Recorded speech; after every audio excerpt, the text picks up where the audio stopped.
High সবাইকে, আমি Ananya and again welcome back to my vlogs.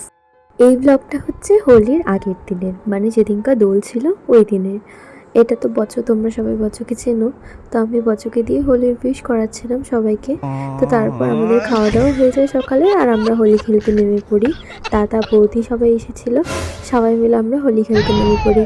এখানে তো এক একজন ভূত হয়ে গেছিলো। তারপর আমরা মামিকে ধরে আনি, আর মামিকে ধরে এনে মামিকেও ভূত বানিয়ে দিই।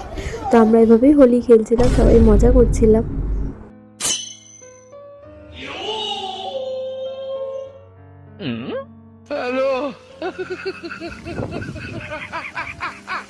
তারপরে আমার মামার বাড়ির পাশেই এক দাদুর বাড়ি আছে, সেখানে দাদু আর দিদাকে রং দিতে গিয়েছিলাম।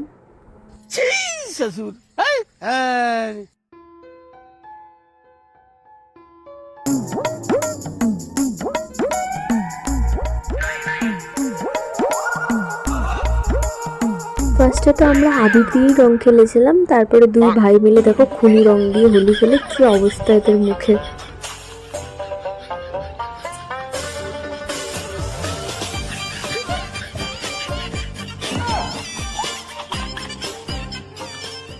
তারপর আমিও স্নান করে চলে আসি। আর কাল যেহেতু মানে এই ভিডিওটা যেদিনে ছিল তার পরের দিন যেহেতু ওই দিদির বিয়ে, তাই আমাদের কিছু কেনাকাটা করার ছিল, যেমন ফুল আর চুড়ি আরও অনেক কিছু। তো সেগুলো কেনাকাটা করার জন্য আমি, বৌদি আর মা মিলে বেরিয়ে পড়ি বাজারে।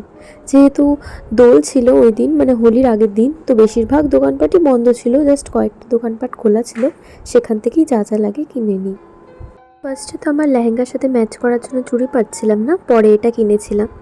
তারপর সন্ধ্যাবেলা রেডি হয়ে যাই, কারণ সন্ধ্যায় গঙ্গা নিমন্ত্রণ আর মেহেন্দির ফাংশন ছিল। আর আমি পরেছিলাম একটা পার্পল কালারের চুড়িদার। এই চুড়িদারটা আমি এবার পুজোতে নিয়েছিলাম, এটা নিয়ে তো আমার গেট রেডি করা আছে, তো তাই আমি আর কোনো ভিডিও বানাইনি। আর এখানে আমরা চলে আসি জলপাইগুড়ি রাজবাড়িতে। আমার বাড়িতে আসার পর তো অনেককেই মেহেন্দি পরিয়েছি, কিন্তু কাউকেই ভিডিও আর ফটো নেওয়ার সময় পাইনি। তারপর আমরা সেই দিদির বাড়িতে চলে আসি, এখানে আমি কিছু ফটো ভিডিও নিচ্ছিলাম।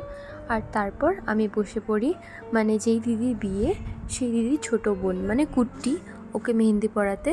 তো আমি এক হাতে পড়াচ্ছিলাম আর আরেক হাতে আরেকটা দিদি পড়াচ্ছিল। আর আমরা যারা মেহেন্দি আর্টিস্ট আছি, আমরা কিন্তু এক একজনের কাছ থেকে শিখি। আর সবার শেখানোর ধরনটাও কিন্তু আলাদা হয়, মানে এক একজন এক একভাবে শেখায়। কেউ মেহেন্দিটা একটু পাতলা করে গোলায় যাতে পরাতে সুবিধা হয়, আর কেউ মেহেন্দিটা পরায় একটু টাইট করে।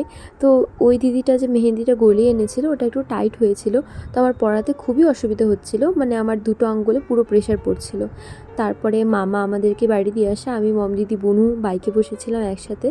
এই ব্লগটা এখানেই এন্ড করছি, দেখা হচ্ছে পরের একটা ব্লগে। বাই বাই সবাইকে।